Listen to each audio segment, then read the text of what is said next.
I'm Mark. He's Gordon. Wisdom and knowledge starts in five, four, three, two, one. Gordon, welcome to another great, episode. I wanted to touch upon something that, Let me talk for a bit. okay, go right ahead. All right. Well, Over the last 2, 3 years, especially over the last 2, 3 years, people have begun to question things more and more, especially in areas of medical health. And their eyes have opened to something that has been referred to as the medical industrial complex. And someone who has great insight into this is none other than our own Mark, who has lived this experience. So we're going to go down a path of his journey in how he's confronted the medical industrial complex and how they treated him for a disease that affects over 100,000 Canadians and probably, I would have to assume, millions of Americans. And we're sure. talking about Crohn's disease. Mark, tell us about your history with Crohn's disease from the beginning. Well, I would say about seventh grade, I was diagnosed with it. And what is funny, my medical history, I remember as a kid, every week I would go in. Maybe you know a little bit more about this because you know some medical insights. Every week I would go in and get shots for uh, allergic to house dust. They said seemed like that nowadays it seems like the biggest farce. Have you ever heard of that? I have heard of that. I have heard of people who are hyper allergic, and a lot of it is thought to. There's a theory called germ theory, and part of germ theory, as I understand it, is that by hyper cleaning our homes and the atmosphere and staying away from dust and bugs and Mm-hmm. everything, is that our immune system can't deal with these things when they come up. So you were diagnosed at 12, 13 years of age with Crohn's disease.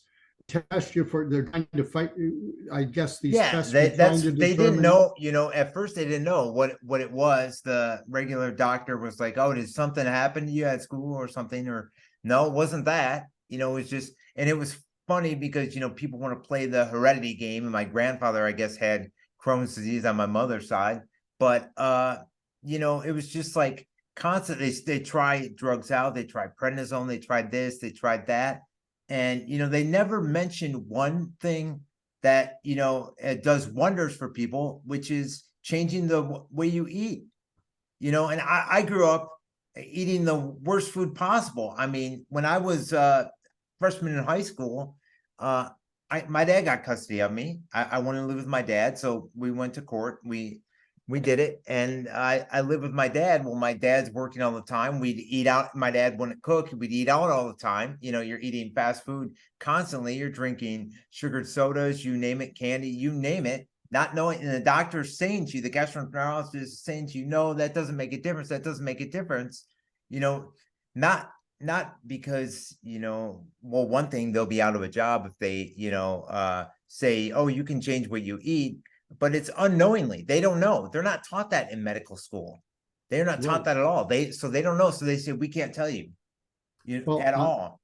you having had the condition will know more than I. Basically, what I know of Crohn's disease is that it is a disease which affects the bowel and the Exactly. Oh yeah. intestines, and it can cause bloating. It can cause serious health issues.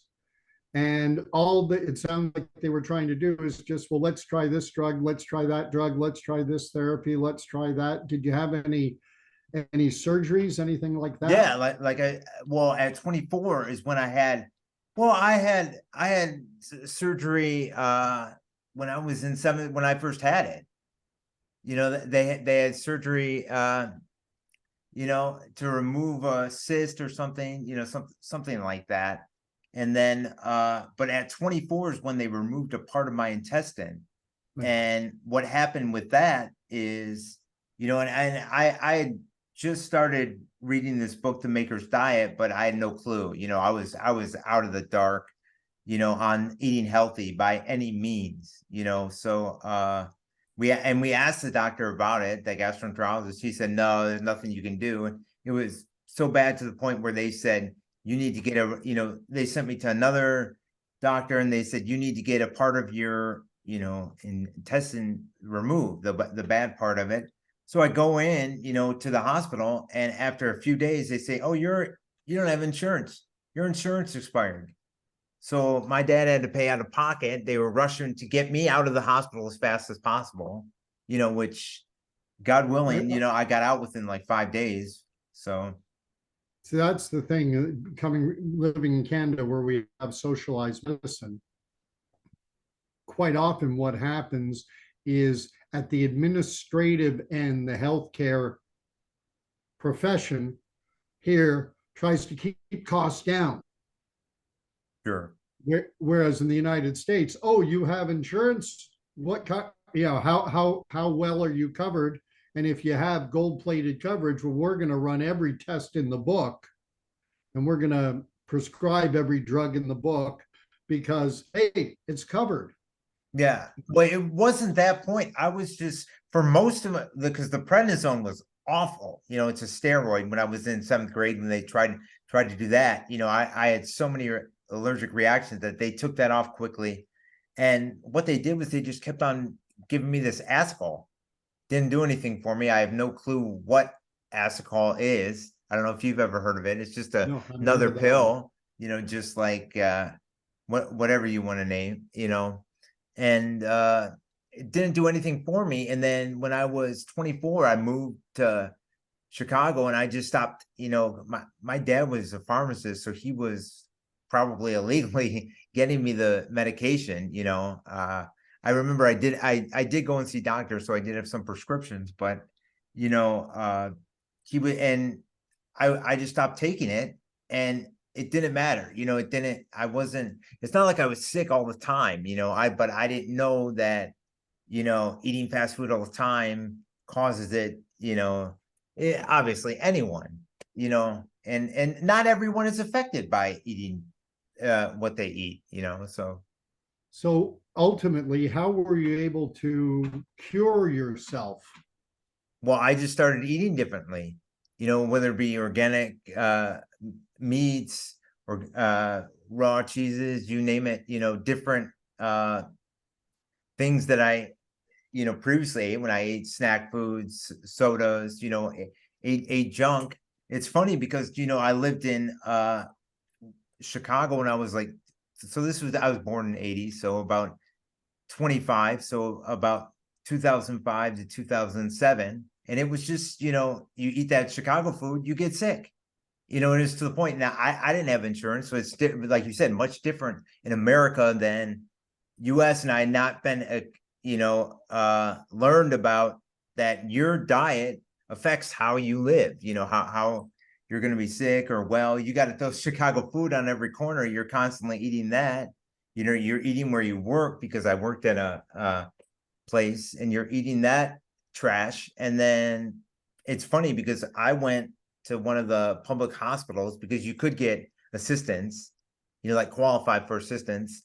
And I went there to get a colonoscopy, which I'm sure you're very familiar with, Yeah. Not firsthand, thank God. Well, this time I went, and they said I was waiting for 6 hours at the county hospital in Chicago, and they still didn't see me. And I said, well, if you're not going to see me, I'm just going to leave, and they said, okay, well, we can't guarantee you that you're not going to be charged. And thankfully I wasn't charged. They didn't, because they didn't want to see me, it was just one, headache after another. And then what's funny is I moved to LA. This is before I, and learned how to, change my diet. And as soon as I got to LA, right after I got a job, I was working, at a bookstore, and it was a great job. But after like 3 weeks of being in LA, I had to leave my job because I was so sick from this, because I was eating trash. I had no clue how to cure it. Didn't have insurance. Didn't know, that you could change what you eat. So what eventually happened is just finding out about eating differently, and people who did eat differently, changed all kinds of diseases. And sure enough, it works wonders. And it's sad because, I'm not here to give medical advice. I'm just saying what worked for me, Right. and it's sad that so many people, I see people, posting online from high school classmates, oh, I have so many symptoms with Crohn's disease. And it's so sad to see, that there's not only one way out. And I think we learned that really hard in 2020, 2021, when they tried to mandate things. It's not right. Well, during the COVID era, early on, Bill Maher had on his show a guest who was the past president of the U.S. Center for Lifestyle Medicine, medical doctor, medical degree from Yale University. And what he was underlining is that there are 5 key factors which determine a person's health. The first one you can't do anything about, and that's heredity, your genetics. It's a lottery. But the other 4 you can control to varying degrees. 1, get enough sleep. 2, manage your stress. 3, exercise. And number 4, diet. Yes. And he said, if you do these 4 well, you get enough sleep, manage your stress, exercise, and eat well, your health outcomes are going to be far better than if you're eating garbage all the time. I think the great garbage in, garbage out. Exactly.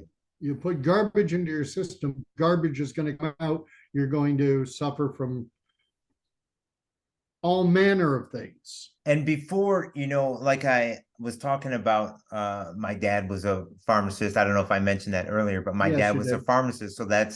So when I got to LA, after I got, somehow got good enough to be able to work after a few months, it took like 3 or 4 months to get work for some reason in LA, but I wound up working at a pharmacy because my dad was a pharmacist. So I wanted to work in a pharmacy like him, be like dad, not knowing that, it was pill pushers and all this. So I went and worked in a pharmacy. I was just I was called pharmacy service associate.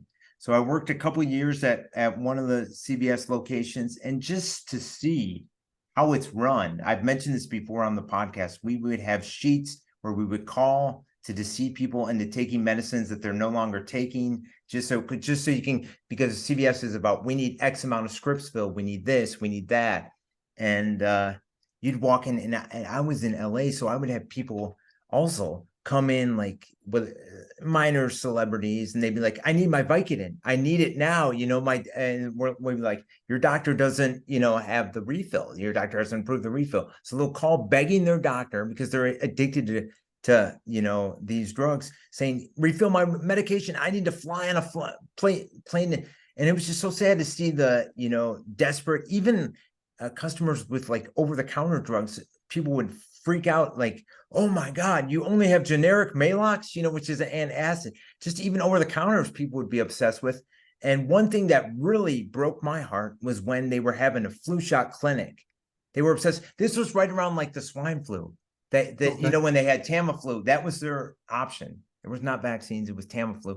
So they would have a clinic, and this is when places started doing, we'll give you a $25 gift card if you come and get a flu shot. All these theatrics. Well, a pregnant woman comes in to get her, flu shot, and she is in tears afterwards. And she goes, "You never told me there was mercury and all these heavy metals in the, and the pharmacists, they don't care. Nope. They're heartless." Yeah. Well, we were, what I said off the bat, the medical industrial complex. It's a machine, and they have to feed the machine. And healthy people don't feed the machine. No. Yeah. And a great example I heard, very benign, but you get a headache. And what's the default for a lot of people? They'll take an ibuprofen, they'll take an acetaminophen, whether generic or brand name. But is the reason you got the headache because your body had a lack of ibuprofen? because your body was lacking in acetaminophen. That's not No, why you got the headache. We're not at treating all. we're treating symptoms instead of getting at the root cause. Why did you have Crohn's disease? Because you were eating fast fried food a lot of the time. Yeah, And sugary sodas, you name it, you know. and probably when you did cook at home, it was something loaded down with so many preservatives, Thank you. Yes. that our bodies were not meant to do this. And unfortunately, in today's world, everyone wants to live consequence free. We want to have our cake and we want to eat it too. We don't want to exercise. We want to burn the candle at both ends. We want to eat deep fried everything. And then we get upset when we have bad health outcomes. And so we want a quick and easy solution. So give me a pill. You're overweight. Exactly. You're overweight. Here's a pill. You're underweight. Here's a pill. Can't sleep. Here's a pill. Can't, Yeah. anxious. I got a pill for that. We have a pill for everything. Now, one And one thing I wanted to ask you, because that just reminded me, because you're wearing that football jersey in Canada. Is there an over-the-counter like Tylenol type thing that's more extra strength, made with codeine? I'm sure there is. I Yeah, mean, because you know Tylenol. Chris Berman, right? From ESPN. You know the guy, Yes. back. He Yes. said he went on a rant. This was on air for like Monday Night Football. He goes, I hope I get at least one Jays game a year so I can go to the pharmacy and get, they got that Tylenol with codeine. And he said it right on the air. Like, I need my Yeah. drugs. Well, I'm not big, like Tylenol is a brand name. Oh, yeah. Acetaminophen. Advil is a brand name. The drugs are acetaminophen is what, Ibuprofen, aspirin. right. Ibuprofen is Advil, Motrin, anti-inflammatory. And I've noticed a change in my own behavior. I'm an old guy, 57 now. I have arthritis in my knees. It's not horrible, but it's there. Diagnosed when I was at the end of my military career. And I used to take Advil, ibuprofen. It was given to me for free. I would just Okay. have to go down to the sick parade and fill out a form and bang, here's your ibuprofen. But I haven't taken an ibuprofen now I've had one this year. Mm-hmm. Instead, what I've done is I've started taking turmeric, Oh, which nice. Yeah. is said to be an anti-inflammatory. Now, cause and effect. It might be the placebo effect, maybe because of something. Maybe it's the power of suggestion. I'm Oh, yeah. taking turmeric and things are better, but I haven't needed to take. It's probably been close to a year since I took an ibuprofen. So, any other advice you would give aside from diet?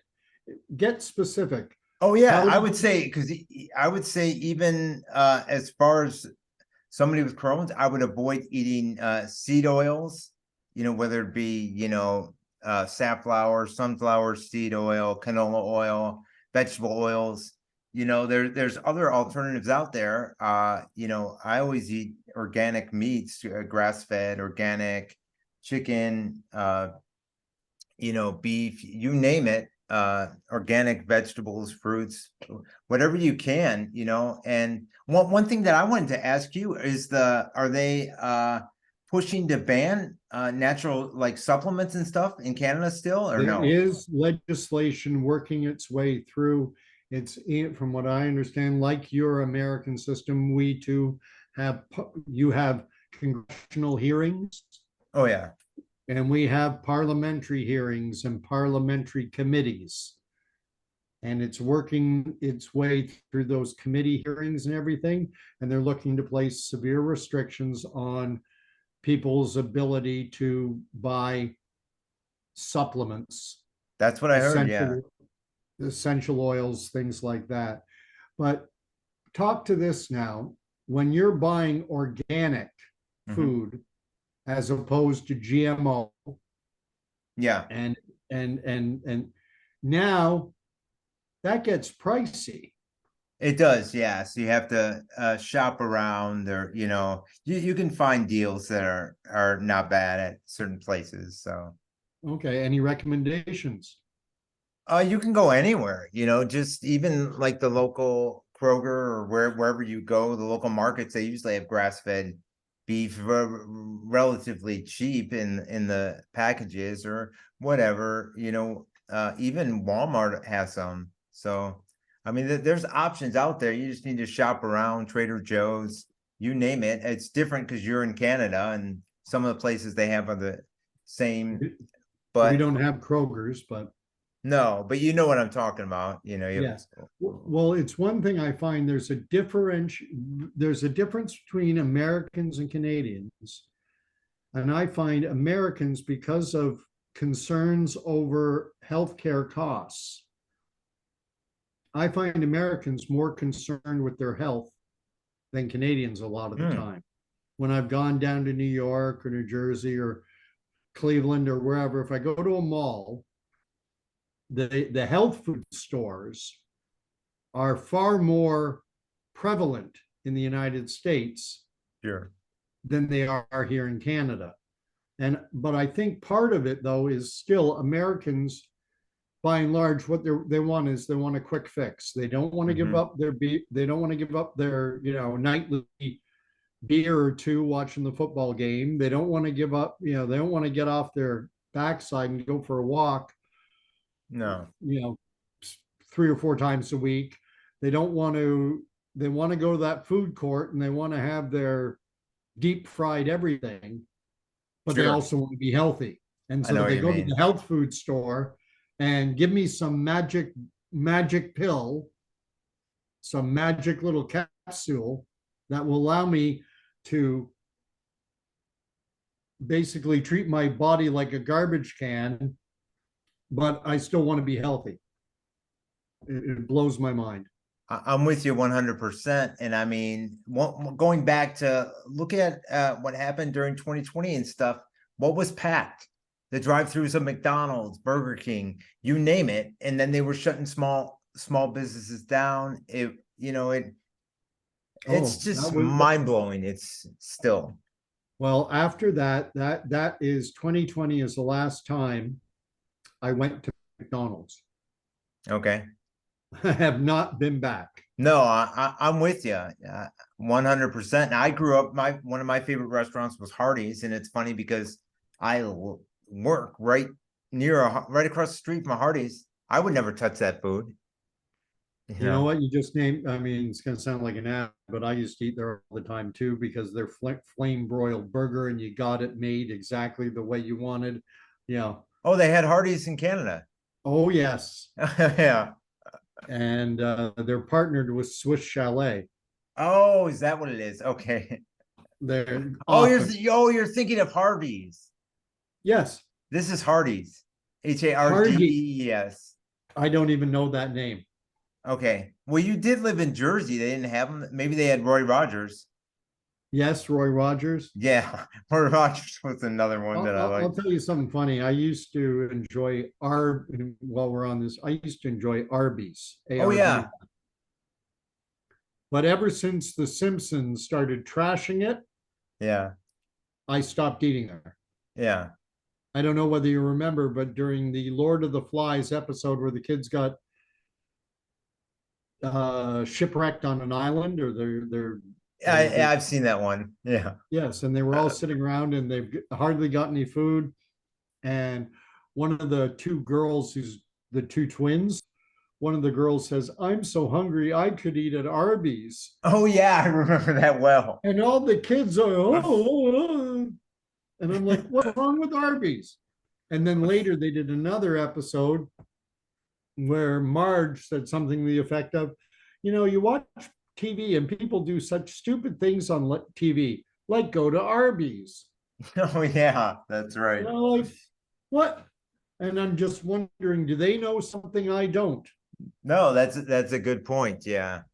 But uh You know, you had mentioned to me before that you had had Crohn's disease, but I don't even think about it because you're a healthy guy now. Yeah, Uh, it's and that's why that this is another testimony. That's why, in my opinion, and from what these books say, that's why my hair got lost at such a young age, like in my 30s, and that's why I'm so skinny. Can't you're not going to gain 30, 40 pounds. It's hard because like part of your intestine was removed, so uh yes, I had my body stapled up, which probably is still, there, uh, but scar tissue and everything else. yeah. But when's the last time you had any symptoms or any bout or No, any hint? I couldn't even tell you. I would say when I was like 30 is when I started changing what I eat, just by, and people always want to, rip on California, and I'm with you nowadays, but it had access to going to health freedom expos where people were like Dr. Mercola and such. I don't know if he was there. He was at one of them in Chicago, but people like that who can teach you about that, about, natural dentists, you name it, about, just how to change your lifestyle, they would have those The events there. one thing that has occurred to me is about how toxic refined sugar is. And Yes. and I'm talking refined sugars. I'm not talking about fructose or lactose or any of the naturally occurring sugars that there's sugar in a banana, but it's natural sugar. There maple syrup. Exactly. These are natural sugars. But that refining process, that chemicalization of sugar is, I believe, toxic to the human body. Oh, without a doubt. And you can mitigate it. You can mitigate it by eating healthy otherwise and by exercising. But I think eliminating sugar would be probably the greatest health benefit. And I'm just talking about refined sugar, not natural Oh sugars. yeah, I'm with you 100%. I think another thing too is, avoiding all these boxed foods that have 150 ingredients in it. Well, one of the things I notice is it's unbelievable, but people will go to buy a product, a perishable product like a loaf of bread, and there will be a brand that cooks it. Pardon me. There will be a brand of bread that cooks fresh and doesn't add preservatives, and it'll have a best before date on it, and it's good for about 3 days. Yeah, You buy exactly. it, you buy it, it's been made fresh, and it's the 10th, and it says the 13th. And people will pick it up and go, well, I really like this, but this one, and it's October 10th, this one is good until October 31st. Good point. And so they buy the one that has the long expiry date. Hmm. And why does it have that long expiry date? Because it is so chock full of preservatives that are not good for you. So, better to eat fresh, organic.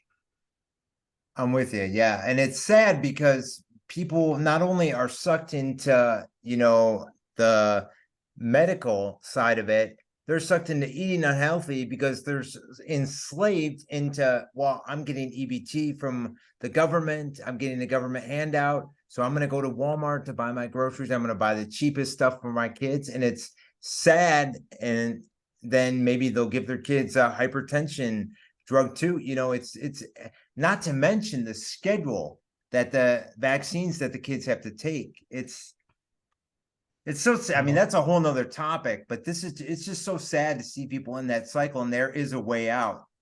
we're trapped in a cycle. We're programmed to believe that the medical industrial complex is there to help us.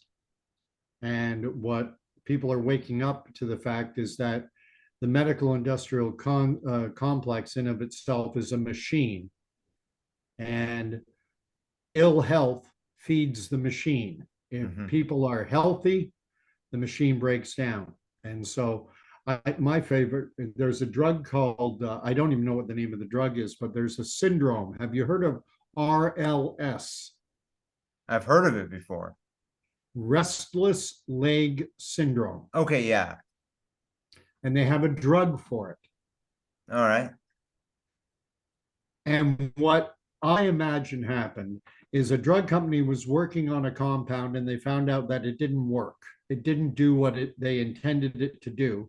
But they did find out that it had some impact on the brain that would stop someone who has Jimmy legs, someone whose legs twitch in their sleep. Okay. Which never had a name. Oh, he's got Jimmy legs. Well, now there's restless leg syndrome, and there's a drug for it. And we all know there are hypochondriacs out there who are just dying to find out that, oh, I've got that. I've got that. I've got restless leg syndrome. Yeah, I've got that. Give me more drugs. And this world is spinning out of control. I'm with you. You know, and that brought up another good thing. Another topic real quick is I had an uncle who was a pastor. He was a Baptist pastor, and I think he was also Methodist too. He was over in the Toledo, Ohio area, so not that far from you. But he wound up passing away when I was in right out of high school. I was taking some community college courses, so I was in my early 20s. It was so sad. The nicest guy. So sad to see. And it's because, think about it, these doctors tell them, oh, eat the low-fat mayonnaise, do that. That's another lie, low fat. There's fats that are good for you, you know? And when they put you on all these different, you know, oh, eat this, eat that, they're not trained to do that. You know, it's going to lead to death, sadly, you know? Well, just look at cholesterol and everything. Yes. Was, don't eat eggs. Don't eat eggs. They're full of that was part of his. That was part of my uncle's, yeah, because high cholesterol. So eat low-fat mayonnaise, eat this, eat that, you know. Yeah. And we still don't, even to this day, understand cholesterol fully. No. And and it's part of it, like we said earlier, you know, part of it is these people think that they're doing a good thing, whether it be a pharmacist or a doctor. They're trained that way. Yeah. Oh, entirely. One of the things that came out during the pandemic was the fact that Ontario had what they called the science table. And this was a volunteer organization that basically advised the Ontario government on all things related to COVID. What never came out was the fact that, 80 to 90% of the members of that science table and the chair of the science table always came from one spot, and it was the Dalla Lana School of Public Health with the University of Toronto. Not Dalai Lama, not the Buddhist. No, yeah. Dalla, D-A-L-L-A, Lana, L-A-L-A-N-A. I don't know who Dalla Lana was, obviously a doctor or something. But anyway, if you go to the Dalla Lana School of Public Health, University of Toronto, you will see that where they disclose their funding, they're financed by the pharmaceutical companies. Yes. And so if you're sitting on that Ontario science table, are you going to bite the hand that feeds? Your employer, the Toronto University of Toronto School of Public Health, is financed by the pharmaceutical industry. So if you don't recommend pharmaceutical products, they're going to cut off the funding and you're out of a job.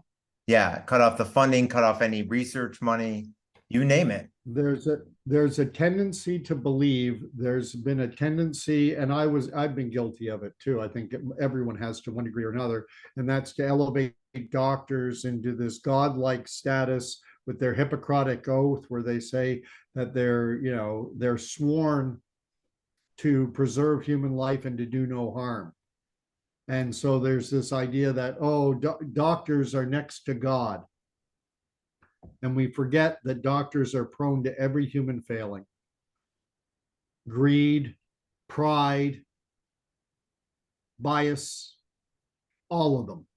Mhm. There's no, they're no saint. They're not saints.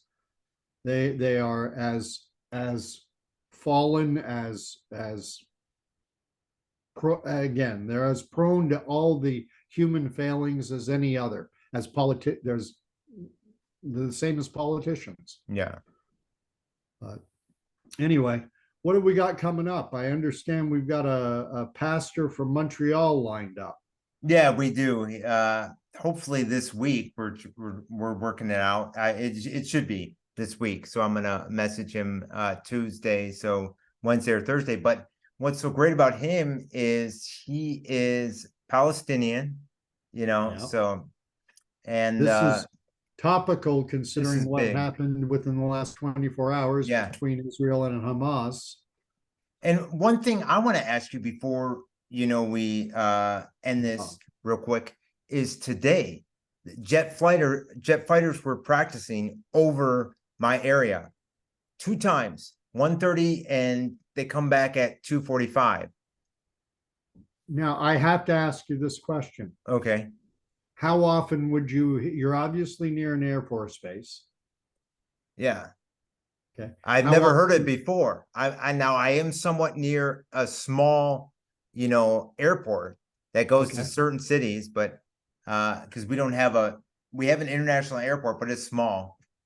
But I So never hear it like this. this is the first And time that's in when I looked history, on my phone and it said what happened in Israel. because there is, I'm trying to get caught up on what happened. And Israel, starting about 10 years ago, established what they call the Iron Dome. And the Iron Dome is basically a defense system that is supposed to stop things like rockets. And somehow Hamas was able to circumvent that defense system. And there are already suggestions out there that Hamas must have the backing, the support of a major military power. I've heard people saying it's US, but Well, the way I heard it framed is that there are only two countries in the world that could have that level of military sophistication that they would be able to jam something like the Iron Dome system. One being Russia and the other being the United States. The suggestion was these are the only two countries I believe it. who would have the capability. I would add in a third, China. China? Yeah, I was just gonna say that myself. You know, um, are they going to announce the world their full military and technical capabilities? Not if you read Sun Tzu's Art of War. If anything, if you've got super technology, you're going to want your opponents. You're going to want the world to think that you're weak. But regardless, there I see very much, at least potential for this to spill over and involve other countries. Oh, definitely. The Taliban in Afghanistan is now saying that if Iran, Iraq, and Jordan will allow their soldiers passage through their borders, that they will send a force to liberate or conquer Jerusalem.